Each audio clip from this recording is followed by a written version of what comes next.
Hi there, welcome to Transform Trailer Sales. Today I'll be walking you through your 2025 Intech Willow Aucta. We are just going to start off at the back of the unit. If you notice up top, you're pre-mounted for an observation camera. If you'd like to get set up with that, just get in contact with the parts department. They'd be more than happy to help you out. Also located at the back, is going to be your two stabilizer jacks for the rear of the unit. Those work pretty simple. You're going to have two more at the front.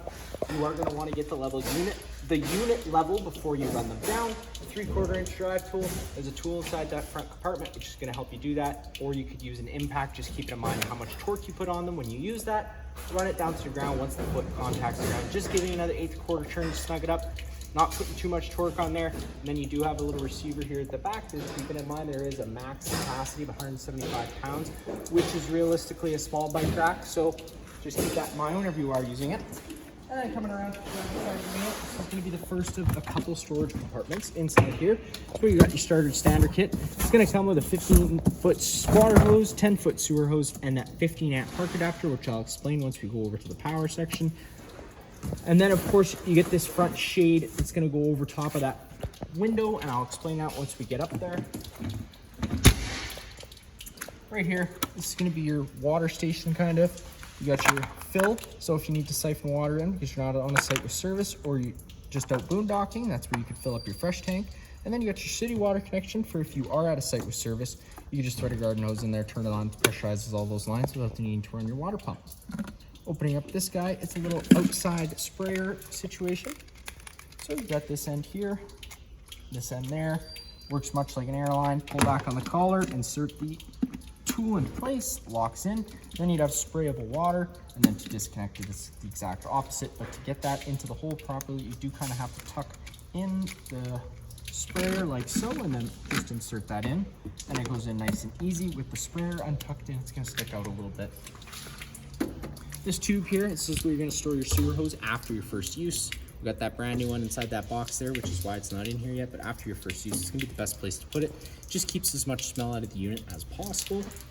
Also down below here, you do have your fresh drain. Cracking that open like it is now, you're gonna see it's draining all the fresh water out of the tank. And then come up a little ahead, you got your sewer exit. Taking that cap, twisting it off, you're just taking note of those ears there. It's the same ears your sewer hose is gonna have. They just line up with the notches like so and lock into place. And then you got your gray valve and your black valve. The gray valve is on the left, the black valve is on the right. You always want to empty the right one first, which is your black valve, which is dirtiest water filled from your toilets. And then you can go behind that with your gray valve. Typically a little cleaner water filled from your sinks and your showers. Right above the tires here, twist this off. This is your 30-amp twist lock connection. This is how you plug in. You got that notch there. It lines up with this notch on this side. Firmly press it into place, 8th turn to lock it in, and then you got that threaded collar to really lock it down. If you follow that cord back, you do have your standard 30-amp plug-in. Now, a lot of campsites may not have this, so we do include that 15-amp park adapter in case you're at home and you want to run your fridge, or your campsite only has a standard household outlet. Just keep it in mind whenever you are plugged into 15-amp service, you won't be able to run your air conditioner. It really is just to run your fridge and your lights, and when you're plugged in. Furnace exhaust, whenever your furnace is running, this will be blowing out hot air, so just be mindful of that. And then you come to your hot water service port, the off switch here. That's what supplies power to the thermostat inside. Turning the switch on supplies the 12-volt power to the thermostat inside. And then you got your pressure relief valve here, which you want to leave cracked open for the duration of winter if you winterized it. And of course, this system isn't going to be like your standard traditional water heater. You do run antifreeze through it. There's no bypass valves behind it. Just leaving this cracked open for the duration of winter so that once that antifreeze does start expanding during those extremely cold winter months, it has a place to go in instead of cracking inside those coils. Right down below here, you got your two low point drains. Cracking those guys open, it's always a good idea to do so after you're done your winterization, or of course if you don't just want water going stale or stagnant. Now coming around to the front of the unit, this isn't how it's going to actually look. We just have a propane shortage here at the shop right now, so we only have that 130-pound tank. You will have two 20-pound tanks tucked underneath there nicely with this beautiful cover installed on the top of it, which just lines up with those tabs like so, with those pins holding it on. Like I said, that's just the make-do situation right now until we get our main tank on. And like any standard barbecue, opening up the flow of propane counterclockwise nice and slowly. You got your selector valve with it pointed to this tank, you're obviously drawing off this tank. If this tank were to go empty, you can shut this one, flip it over to the other side, and start drawing off your other one. Power tongue jack right to the front. Inside here, your next storage compartment for the unit. You got this little foot here. You're probably wondering what it's for. It's going to be for that dinette inside. You can actually turn the table into a shorter base, which turns it into more of a lounger. We'll go over more about that once we get inside again. Couple different plugins on the outside. Again, a couple more out here. You got these mounts here. Opening up this guy. Pull in the red tab. Pull this drawer towards you. This is where you get your kind of little outside kitchen setup. So this up top, hold it right out. You can line it up on the side of the trailer like so. Lock it down into place. You got yourself a little prep area. You got your griddle, pretty standard. You just gotta run to the back here. You're gonna have this propane line clipped to the back of the drawer. Run it down. You have the corresponding quick connect line down here at the bottom. Just making sure you do pull the dust cap off and always making sure you use the dust cap whenever you're not using the quick connect line. Pull back like any standard airline. Insert it into place. Locks in. Opening up the flow of propane. You can now use your griddle. Fires up like any standard griddle. As an added safety feature, with the flow of propane open, you can't operate the coupler, so it's locked into place. You do just have to close the coupler, and then you can disconnect that. Just making sure you do remember to snap it back onto the back of the drawer here, so that when you go to close the drawer, it doesn't get caught, and putting your dust cap back into place. You're gonna have to remember to season this. It's much like a black zone, same sort of idea. Right here, you got your 12-volt mini fridge for the outside. Push and hold the power button to turn it on. It does plug in right back here into that power source there. Opening up this guy. It also has a 120 volt option in case you need to plug it into a standard outlet. The controls are all up at the front, pretty standard. You can just change your temperature as you want. Power button and push and hold off. Extremely cool feature about this guy here is it has its own battery pack built in, so as long as you have it plugged in, it's fully charged. You can actually take it right out of this tray, take it to the beach with you, and it will run. How long it's going to run for, I'm honestly not sure. There's going to be a bunch of different variables like how hot it is and all that. But like I said, there is a battery pack built in, and apparently it does last for quite a while. But whenever you're not using it, of course, try and remember to put that travel strap back into place. Lift this up and slide this back into, of course. So that way, everything is nice and safe. Push the red tab to push it back in. The whole thing slides back in, locks in, and you close your compartment and you're all done. To get inside the unit, you're just taking the handle, opening it up. You do have the door open all the way to hold the stairs down. Hold the tab, stairs come towards you. You got adjustable feet, just pull the pins out of place. Move those feet up and down as you need to, and they fold down. Taking a step on inside, first thing you notice off on the left is that fire extinguisher, which is pretty much just like home. Pull the pin and shoot. All your light switches are up here. Like there's a bunch of different lights, as you can see, dinette, kitchen, cabinet, all that sort of thing. Porch light. You can turn them on. Some of them might turn on different ways than others because they're double switches, whether that be from the back bedroom or in another spot in the unit. So if the switch is in a different spot, you might just have to switch it on whichever end you prefer using. Then you got all your awning controls here. This awning is probably ahead of its time. It's pretty sweet. Like I said, you want it to go out, push the out button once, the awning's gonna start rolling its way out. But very important, you watch it to make sure that it has enough room to go all the way out. I know we're not gonna have that much room today, so that's why I'm gonna stop it before it makes any contact. It's smart enough to know that if it gets stopped, to stop. But again, it's always good for you to be keeping that eye out and not rely on that technology. Although it's high tech, it's always good to be careful. I'm just gonna stop it there because that's all we need to go out just to show you the demonstration. LED light switch on or off. You can stop it at any point wherever you prefer it. Now this is gonna have a built-in wind sensor in this one. Super cool. If it starts sensing wind, it's gonna automatically suck in. Of course, if it's hooked up to 12 volt power, you do have to have that power source there. But if you are noticing the wind speeds are picking up and you just want to avoid that crisis altogether because it could come out of nowhere, it's always a good idea to suck it in before you notice the wind speeds pick up. But even if you give it a good shake here,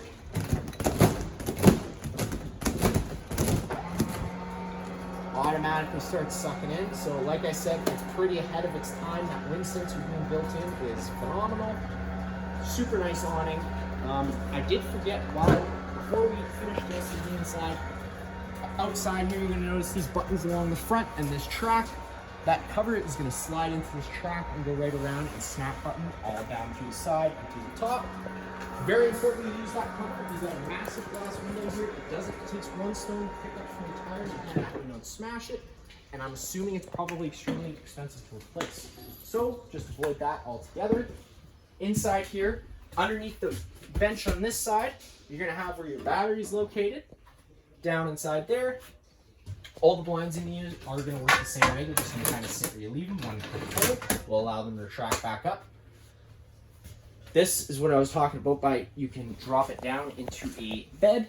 You would just have to remove this foot, this big foot from underneath it, stick the little foot in there. It would set that table at the perfect height, and then located underneath the front bed, the rear bed here, if you pick up at the foot of it, you're gonna notice you got those extra cushions underneath there for you. So you can put that in place, and it turns it into like a big lounger in the front, which I think is pretty cool. We have it set up just as the normal spot right now, just because that's what most people are going to use it for. The max air fans, you got one in the front, one in the rear. They both work the same way. You hit the vent open option, it's going to start opening up that vent automatically. Turn your fan on. First setting is the slowest setting, and then you got three more settings after that to go to a higher speed setting. Fan off, automatically closes the vent. Like I said, this unit is quite ahead of its time. I do love them. They're awesome. Now you're gonna have tons of storage throughout this unit. Most of them are all gonna hold their own and have slam latches, but just of course being careful with them. And whenever you're using any of the storage throughout the unit, although Intech is really good for hiding wiring and water lines, if you do see any of that, just avoid storing anything against it that's gonna affect it, bump it, move it, or whatsoever. You just don't wanna risk it. Fire exit here, which is pretty standard, just like any standard window. Pull the tab, slide. That'll allow you to slide the screen out of the way. At that point, you can hop out of the unit. Of course, going feet first, hopefully. But if there is a fire, just get out as soon as possible. So over here, we went over the awning control. That, your plug-in, USB plug-in, entertainment center on the wall. Now behind the TV, it's going to be hard to see, but you got a coax cable coming out of the wall. There is a little black button there that turns that red light on. That turns the antenna on the roof. Now that's also going to improve radio frequency and cell phone frequency, so we recommend leaving it on whenever you're camping. But whenever you aren't camping, trying to remember to turn it off because it does draw battery power. Underneath this cupboard here, this is of course the one that doesn't hold its own. Battery disconnect switch. With it in the on position like it is now, it's connected. Batteries are connected. Turning it to the off position would disconnect the batteries. Suburban water heater control. Power button to turn it on and off. Up or down at any time to change your desired set temperature. Lock to 122 right off the bat. Now hopefully you don't have kids, because this feature is there to stop kids from scalding their hands, because 122 degrees Fahrenheit in water temperature is already pretty hot. But if you push and hold that up button for about 5 seconds, it will allow you to go up another 5 degrees. Again, 131 degrees Fahrenheit is hot water. It's going to scald your hands, so be careful whenever you're using it. But this isn't going to work like a traditional water heater. I just want to go over a few notes about it. The way they want you to use it is they want you to set this temperature exactly to the comfortable temperature you would use to shower. The reason being is that's just the way it works the most efficiently, because the way this system works is there's a bunch of copper coils in a circle. The water flows through those copper coils. As they're flowing through it, there's a big flame in the middle that heats that water as it's coming through. So if you were to turn on a cold line while you had the hot line on, it does change that flow, which affects your hot water temperature. So just set that to where you find comfortable. You might have to play with it the first couple times you use it. But once you find that perfect temperature, you can just turn the hot on, leave it on. You don't have to play with the cold or anything. Next, you do get your fuse and breaker panel. Whenever a breaker trips, it'll sit in the middle. So you do just have to turn it off and then back on again to reset it. All the corresponding fuses are on the left. Back into our kitchen area, opening up this guy here, you get some more storage space, but of course just being mindful right here, this is where your water heater is located, and of course Intech does a great way of hiding wiring and plumbing. You're not going to want to be bumping and affecting any of that. Just try and store things around it, maybe not in this vicinity. And like you see, no bypass valves so you don't have to worry about turning those when you winterize, if you winterize yourself. Kitchen accent light, there's tons of accent lighting. You can find it as you use the unit. You got your stove. Now, because this unit's equipped with propane, you got your LP detector in the bedroom right here near the ground. Now, if this guy ever starts going off, don't panic. Just turn off the main supply of propane at the front of the unit and open up some windows and vents and get some fresh oxygen inside here. Now, a couple extra no more notes about propane. Whenever you turn the system off at the front or disconnect one of the bottles, it does allow air into the system. Once air makes its way in, it does have to be purged out. The quickest, easiest, simplest way to do it is just by running your stove, and the reason being is you get to decide how long the gas runs for and how many cycles you try and light it. If you went to go try to fire up your furnace or your water heater, those will only try lighting themselves a couple times before they throw a fault code at you if they don't sense a flame because there's no propane there.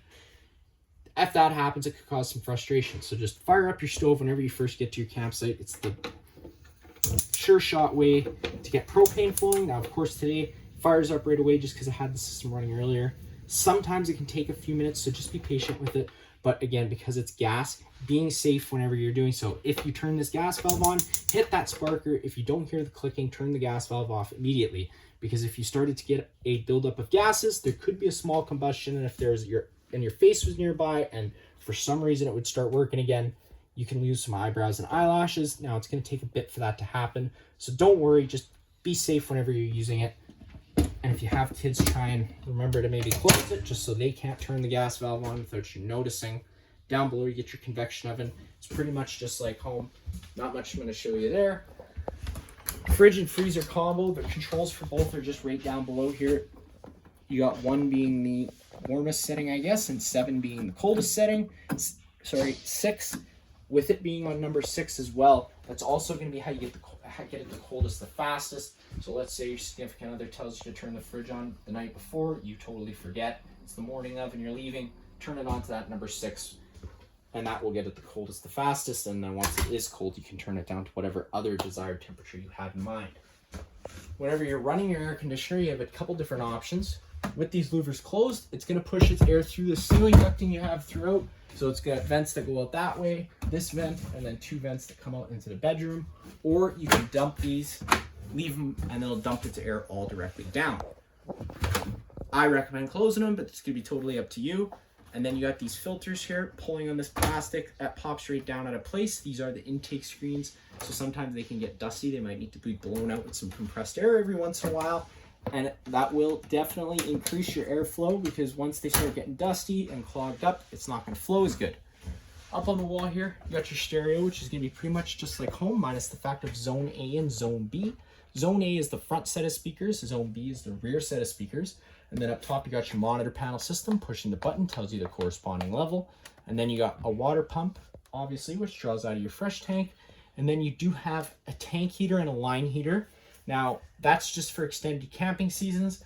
Our Manitoba winters get way too cold for that to be adequate. Realistically, if you're camping below -0, you do run the risk of things freezing, even with these tank and line heaters in there. So just keep that in mind. But it is a good thing to turn on if you were to ever run into that situation, which hopefully you don't. Now, first door on your left, this is the kind of the main bathroom area. You got your toilet, sink. Above my head, you do have a couple different vent lids inside of here. Cracking those guys open, especially these 2 in the bathroom. They don't have covers on them. If you want to get covers installed, I highly recommend it. You can contact the parts department. It's a cover that's going to go over the top of here. It's going to stop it from getting wet inside here in case it started raining. And if your vent lid you forget your vent lid open during travel, it's not going to damage your lid at all. Again, if you just like to get set up with that, just contact your parts department. Switch on the left to turn it on, and then you get your NEA GFI plug on the wall here. You got reset on the left, reset on the left, test on the right. If you ever have an outlet that doesn't work, this would be the first place I would look. It's going to be it for the bathroom here. And then the door on the right is the shower. I'll get the camera guy to just come towards me a little bit here. Pretty much a standard shower. Light switch on the right. Again, another vent lid above head. Same thing as the one that was in the little bathroom space. Nice mirror on the wall. This door here, it is a sliding door. It has a travel strap. It's very important you latch this. Otherwise, you do run the risk of it slamming around and causing damage. Beautiful trailer. We don't want that happening. So just before you travel, always be mindful to give that a check, make sure that's secured down. Thermostat on the wall, push the button once, illuminates itself, push it again, you can go into different modes. First, you scroll over to cool, hit enter, and then you get your fan options. I always recommend running it in the auto because that's going to mean it's an on-demand system. So if the room is currently 82, we have it set to 71. The air conditioner will run consistently until we reach 71 degrees, and then it'll kill the air conditioner. Now, if you had that on either high or low fan without that auto writing being there, that fan on the air conditioner is going to run continuously until you manually turn it off. So just keep that in mind, regardless of what the room temperature is set to. And it's also very important that you have that fan temperature on either on auto, because if you had the air conditioner running, you left it on all day because you're out at the beach, you come back, it's super cool in here and you need to fire up the furnace because it's so cold. If you go to fire up the furnace and you left that on high or low, that fan will still continue running even though the furnace is running. The furnace is its own entity. It only has one fan speed and it runs continuously. I'll click that over to the right. Again, we're going to get heat. Turn that down because we don't want it firing on us. Furnace again runs off propane, so it's going to be important you have that system purged before you fire it, and then whenever you turn it off, it runs for an additional 3 minutes after it shuts down. The furnace does move all its air through this floor portal you have right here. And then one more time, we'll go over to cool plus heat. So depending on what the room is and what you have your thermostat set to will depend on what you have kick in. But again, it's very important that you're using that auto feature for that to work properly. Another time, you go over to dry. That's just a dehumidifying mode to try and take as much moisture out of the air as possible.